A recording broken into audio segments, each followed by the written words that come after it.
कर रहे थे कि राजशेखर पाटिल को जिताने वाला मैं था और मैं जिताया हूँ एमएलए।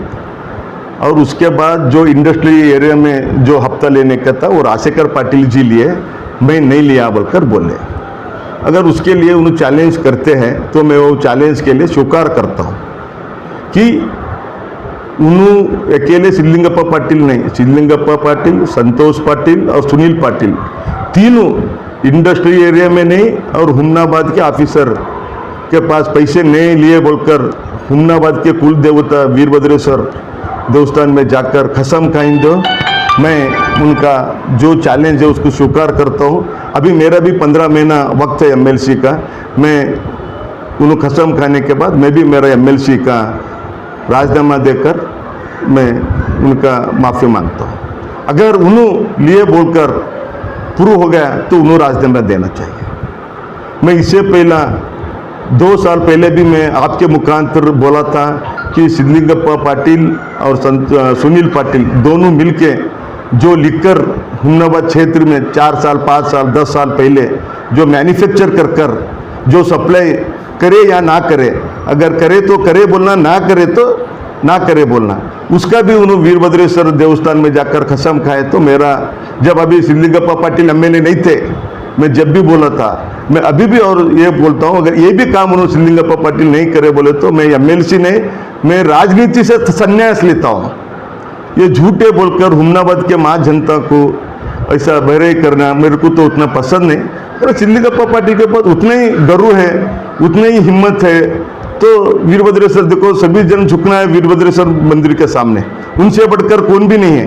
या मैं मेरा बड़प्पन बोलता हूँ, उन्होंने उनका बड़प्पन बोलते हैं। अगर मेरा गलती रहा तो मैं राजीनामा देता हूँ और उनका गलती रहा उन्होंने राजीनामा देना, और ये जो भी होगा वीरभद्रेश्वर मंदिर के सामने होगा। मैं इसके लिए शुक्र हूँ, मैं उनके लिए और चैलेंज भी करता हूँ। और उन्होंने पाप बोल रहे थे राजशेखर पाटिल को एमएलए मैं ही बनाया, पाप उन्होंने गलती बोल रहे हैं। राजशेखर पाटिल को एमएलए उन्हीं बनाए, हमारे स्वर्गीय बसवराज पाटिल को भी एमएलए उन्हीं बनाए 4 बार, और मेरे को भी एमएलसी उन्हीं बनाए, और चंद्रशेखर पाटिल को भी एमएलसी उन्हीं बनाए। क्यों बोले तो उनका हमारे uncle Nagabhushan Patil ji cabinet minister थे और सिद्धलिंगप्पा पाटिल स्टेट मिनिस्टर थे। क्या तो हमारे बसवराज पाटिल के परिवार को कोई पहचानते नहीं थे, हुमनाबाद तालुका में हो या बीदर जिले में हो। उसके लिए हमारे पूरे परिवार को उन्हीं राजकीय में लाए। मैं उनको धन्यवाद बोलता हूँ, हमको सबको राजकीय में लाने के कारण। ಇವತ್ತು ಕರೆದಿದ್ದು ಉದ್ದೇಶ ಏನಪ್ಪ ಅಂದ್ರೆ, ಮುಂದೆ ಚಾನಲಲ್ಲಿ ನಾ ಮೊನ್ನೆ ಒಂದು 2-3 ದಿವಸ ಹಿಂದ್ಗಡೆ ನೋಡ್ದ ನಮ್ಮ ಹುಮ್ನಾಬಾದಿನ ಶಾಸಕರಾದಂಥ ಸುಳ್ಳಿನ ಸರ್ದಾರ ಶಾಸಕರಾದಂಥ ಸಿದ್ಧಲಿಂಗಪ್ಪ ಪಾಟೀಲ್ ಅವರು ಒಂದು ಪ್ರೆಸ್ ಮುಖಾಂತರ ಕರೆದು ಏನಪ್ಪ ಅಂದ್ರೆ ನಮ್ಮ ಮಾಜಿ ಮಂತ್ರಿಗಳಾದಂಥ ರಾಜಶೇಖರ್ ಪಾಟೀಲ್ ಹಾಗೆ ನನ್ನ ಸಹೋದರಾದ ರಾಜಶೇಖರ್ ಪಾಟೀಲ್ ಮ್ಯಾಗ ಏನಪ್ಪ ಅಂದ್ರೆ ಆರೋಪ ಮಾಡಿದ್ದಾರೆ. ಏನಂತ ಆರೋಪ ಮಾಡಿದಾರಪ್ಪ ಅಂದ್ರೆ, ರಾಜಶೇಖರ್ ಪಾಟೀಲ್ ಅವರಿಗೆ ಎಮ್ಎಲ್ಎ ಮಾಡಬೇಕಾಗಿತ್ತಂದ್ರೆ ನಾನೇ ಕಾರಣಭೂತ, ಮತ್ತು ಎಮ್ಎಲ್ಎ ಮಾಡಿದ್ಮೇಕ ಇಂಡಸ್ಟ್ರಿದವ್ರ ಹತ್ರ ಹಪ್ತಾ ತೊಗೋಬೇಕಾಗಿತ್ತಂದ್ರೆ ರಾಜಶೇಖರ್ ಪಾಟೀಲೇ ತೊಗೊಂಡಿದ್ದಾರೆ. ನಾವು ಅದ್ರಾಗ ಏನೂ ಇಲ್ಲ, ನಾ ಈಗಾಗ 3 ವರ್ಷ ಆಯಿತು, 3 ವರ್ಷದವರೆಗೂ ನಾ ಏನೂ ತೊಗೊಂಡಿಲ್ಲ ಅಂತ ಹೇಳಿದ್ದಾರೆ. ಆಮೇಲೆ ಏನಂದ್ರೆ ಅದು ಆರು ತೊಗೊಂಡಿದ್ದರು, ಅಗರ್ ತೊಗೊಂಡಿಲ್ಲ ಅಂತಂದು ಹಾನಿ ಪರಿಣಾಮ ಮಾಡಬೇಕು, ಅದಕ್ಕೆ ನಾನು ರಾಜೀನಾಮೆ ಕೊಡ್ತಾ ಅಂತ ಹೇಳಿದ್ದಾರೆ ಶಾಸಕರು, ಹುಮ್ನಾಬಾದಿನ ಶಾಸಕರಾದ ಸಿದ್ಧಲಿಂಗಪ್ಪ ಪಾಟೀಲ್ ಅವರು. ನಾ ಇದಕ್ಕೆ ಮುಂಚೆ ಒಂದು 6 ತಿಂಗಳು ಮುಂದ್ಗಡೆ ಏನಪ್ಪ ಅಂದ್ರೆ ಮಾಜಿ ಮಂತ್ರಿಯವರು ರಾಜಶೇಖರ್ ಪಾಟೀಲ್ ಅವರು ಇದೇ ರೀತಿ ಆಗಿನ ಮ್ಯಾಕ ನಮ್ಮದು ಸಿದ್ಧಲಿಂಗಪ್ಪ ಪಾಟೀಲ್ ಅವರಿಗೆ ಫೋನ್ ಮಾಡಿದರು. ರಾಜಶೇಖರ್ ಪಾಟೀಲು ಮತ್ತು ರಾಜಶೇಖರ್ ಪಾಟೀಲ್ ಧರ್ಮಪತ್ನಿಯವರು ವೀರಭದ್ರೇಶ್ವರ ದೇವಸ್ಥಾನಕ್ಕೆ ಹೋಗಿದ್ದರು. ಮುಂಚೆ ಒಂದು ದಿವಸ ಮುಂಚೆನೇ ಹೇಳಿದರು, ಯಾರಿಗೆ? ಸಿದ್ಧಲಿಂಗಪ್ಪ ಪಾಟೀಲ್ ಅವರಿಗೆ, ನಾಳೆ ಹೋಗೋಣ ಮತ್ತು ಹಾನಿ ಪರಿಣಾಮ ಮಾಡಿ ಏನು ನಿಜ ಇದ್ದೆ ಏನು ಸತ್ಯ ಇದ್ದೆ ಅದು ವೀರಭದ್ರೇಶ್ವರ ದೇವಸ್ಥಾನ, ನಿಂದು ಕುಲ ದೇವತಾನು ವೀರಭದ್ರೇಶ್ವರ ಮತ್ತು ನಂದು ಕುಲ ದೇವತಾನು ವೀರಭದ್ರೇಶ್ವರ, ಅಲ್ಲಿ ಹಾನಿ ಪರಿಣಾಮ ಮಾಡರಿ ಅಂತ ಹೇಳಿದರು. ಆಮೇಲೆ ರಾಜಶೇಖರ್ ಪಾಟೀಲ್ ಅವ್ರು ಫೋನ್ ಮಾಡಿದರು ಸಿದ್ಧಲಿಂಗಪ್ಪ ಪಾಟೀಲ್. ಮಾಡಿದಾಗ ಸಿದ್ಧಲಿಂಗಪ್ಪ ಪಾಟೀಲ್ ಏನಂದ್ರೆ ಇಲ್ಲ, ನಾ ಊರಾಗಿಲ್ಲ ಅಂತ ಹೇಳಿದರು. ಆಮೇಲೆ ಮತ್ತೆ ಎಸ್ ಪಿ ಅವ್ರಿಗೆ ಫೋನ್ ಮಾಡಿರಿ, ಹಿಂಗೆ ಮಾಜಿ ಮಂತ್ರಿಯವ್ರು ಫೋನ್ ಮಾಡಿದ್ದಾರೆ, ಈ ರೀತಿ ಇದು ಮಾಡ್ತಾ ಇದ್ದಾರೆ.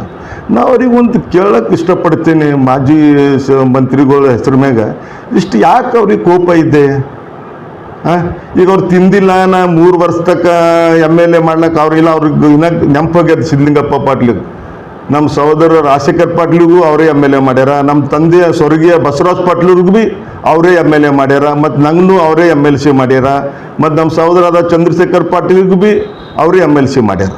ಯಾಕಂದ್ರೆ ನಮ್ಮ ಪರಿವಾರ ಬಸವರಾಜ್ ಪಾಟೀಲ್ ಪರಿವಾರ ಏನೂ ಇದ್ದಿಲ್ಲ ನೋಡ್ರಿ ಅವಾಗ. ಯಾಕಂದ್ರೆ ಅವಾಗ ಸಿದ್ಧಲಿಂಗಪ್ಪ ಪಾಟೀಲ್ ಪರಿವಾರ ಕ್ಯಾಬಿನೆಟ್ ಮಿನಿಸ್ಟರು, ಸ್ಟೇಟ್ ಮಿನಿಸ್ಟರ್ದಾಗ ಇದ್ದರು. ನಾಗಭೂಷಣ್ ಅವರು, ನಮ್ಮ ಕಾಕಾದ ನಾಗಭೂಷಣ್ ಅವರು, ಸಿದ್ಧಲಿಂಗ ಪಾಟೀಲ್ ಅವರು, ಸುನೀಲ್ ಪಾಟೀಲ್ ಅವರು, ಮತ್ತು ಸಂತೋಷ್ ಪಾಟೀಲ್ ಅವರು. ಯಾಕೆ ನಮಗೇನು ಬಸವರಾಜ್ ಪಾಟೀಲ್ ಪರಿವಾರದಗೇನು ಇದನ್ನೇ ಇದ್ದಿಲ್ಲ. ಆ ರೀತಿ ಯಾಕೆ ಮಾಡ್ತಾ ಇದ್ದಾರ?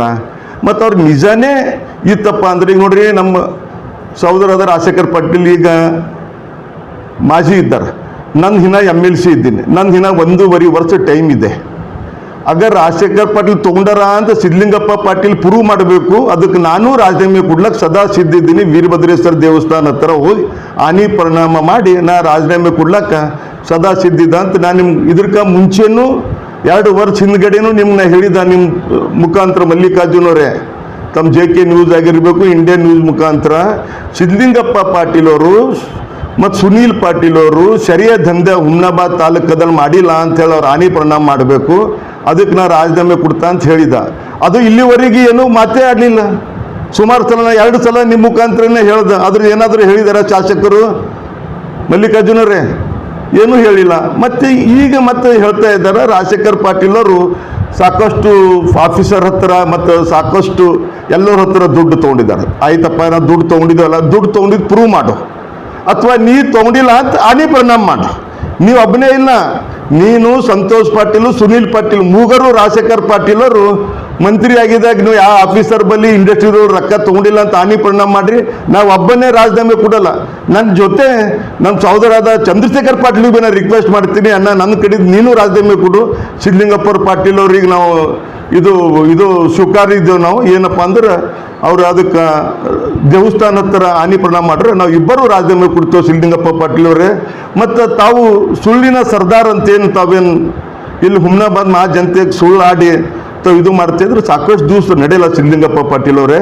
ಮತ್ತು ತಾವೇ ಹುಮ್ನಾಬಾದ್ ವೀರಭದ್ರೇಶ್ವರ ದೇವಸ್ಥಾನದ ಡೆವಲಪ್ಮೆಂಟ್ ಸಲಕ್ಕೆ ತಾವು DC ಹತ್ರ ಗೌರ್ಮೆಂಟ್ಗೆ ಲೆಟ್ರ್ ಕೊಟ್ಟಿರಿ, ಇಲ್ಲ ಕೆಲಸ ಚಾಲನೆ ಮಾಡಬಾರ್ದಂತ. ಇದನ್ನು ತಾವು ವೀರಭದ್ರೇಶ್ವರ ದೇವಸ್ಥಾನ ಹತ್ರ ತಾವು ಹಾನಿ ಪರಿಣಾಮ ಮಾಡಬೇಕು. ತಾವು ಮಾಡಿಲ್ಲ ಅಂತ ಕೊಟ್ಟಿಲ್ಲ ಲೆಟ್ರ್ ಅಂದ್ರೆ ಅದ್ರದ್ದು ತಾವು ಹಾನಿ ಪರಿಣಾಮ ಮಾಡ್ಬೇಕು. ಯಾಕೆ ಯಾವುದು ವೀರಭದ್ರೇಶ್ವರ ದೇವಸ್ಥಾನ ಹುಮ್ನಾಬಾದ್ ಕೂಲ್ ದೇವಿತ್ತದೆ, ಆ ದೇವರಿಗೆ ಅವ್ರ ಲೆಟ್ರ್ ಡೆವಲಪ್ಮೆಂಟ್ ಆಗಬಾರ್ದು ಅಂತ ಲೆಟ್ರ್ ಕೊಟ್ಟರಂದ್ರೆ ಇದಕ್ಕಿಂತ ಜಾಸ್ತಿ ಮೂರ್ತನ ಏನು ಬೇಕು ಹೇಳ್ರಿ?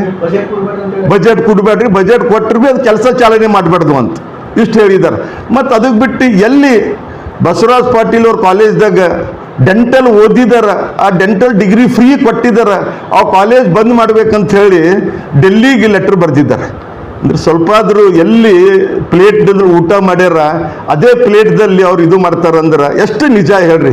ನೀವೇ ಹುಮ್ನಾಬಾದ್ ಮಹಾ ಜನತೆ ನೀವೇ ಕೇಳ್ರಿ. ಇದು ನಾ ಕೇಳಿ ನಂಗರ ಬೇಜಾರಾಗ್ತಾಯಿದೆ. ಇಷ್ಟ್ಯಾಕೆ ಅವರು ಸುಳ್ಳಾಡ್ತಾ ಇದ್ದಾರೆ, ಇಷ್ಟ್ಯಾಕೆ ಇದು ಮಾಡ್ತಾ ಇದ್ದಾರೆ? ಇದೇ ರೀತಿ ತಾವು ಮುಂದೆ ಇದೇ ರೀತಿ ತಾವು ಸುಳ್ಳಾಡ್ತಾ ಇದ್ರಂದ್ರೆ ಇದು ಸರಿ ಇಲ್ಲ. ತಾವು ಏನಾದರೂ ಇದಕ್ಕೆ ಬಹಿರಂಗ ಪಡಿಸ್ರಿ. ಮತ್ತು ಕೂಡಲೇ ತಾವು ಯಾವಾಗ 2 ದಿವಸ 3 ದಿವಸ ತಾವು ಯಾವಾಗ ಹೇಳ್ತೀರಿ ಅವಾಗ ನಾನು ವೀರಭದ್ರೇಶ್ವರ ದೇವಸ್ಥಾನ ಬರ್ಲಿಕ್ಕೆ ಸದಾ ಸಿದ್ಧಿದ್ದೀನಿ. ತಾವು ಬಂದು ಹಾನಿ ಪರಿಣಾಮ ಮಾಡಿ ತಮ್ಮದು ತೊಗೊಂಡಿಲ್ಲ ಅಂತ ತಾವು ಮಾಡಿದ್ರಿ ಅಂದ್ರೆ ನಮ್ಮದು ಏನು 15 ತಿಂಗಳು ಇನ್ನ ಮುಂದೆ ಬರೋಂಥ ದಿನ ಇದೆ. ಅದಕ್ಕಿಲ್ಲ ನಾ ಇವನ್ ಮುಂದೂ ಪೂರ ರಾಜನೀತಿನಿಂದ ಸನ್ಯಾಸ ತಗೋತೀನಿ ಸಿದ್ಧಲಿಂಗಪ್ಪ ಪಾಟೀಲ್ ಅವರೇ. ತಾವು ಇದು ಪ್ರೂವ್ ಮಾಡಬೇಕು ಮತ್ತು ತಾವು ತೊಗೊಂಡಿಲ್ಲ ಅಂಥೇಳಿ ಇಷ್ಟು ಹೇಳಿ ತಮ್ಮ ಮುಖಾಂತರ ನಾವ್ರಿಗೆ ಸಿದ್ಧಲಿಂಗಪ್ಪ ಪಾಟೀಲ್ ಅವ್ರು ಯಾವಾಗ ನಂಗೆ ಬರ್ಲಾಕ್ಕೆ ಹೇಳ್ತಾರೆ ನಾ ಬರ್ಲಾಕ್ಕೆ ಸದಾ ಸಿದ್ಧಿ ಇದ್ದಂತ ಹೇಳಿ ತಮ್ಮ ಮುಖಾಂತರ ಇಡೀ ಹುಮ್ನಾಬಾದ್ ಜನತೆಗೆ ನಾ ಹೇಳಕ್ಕೆ ಬಯಸ್ತೀನಿ.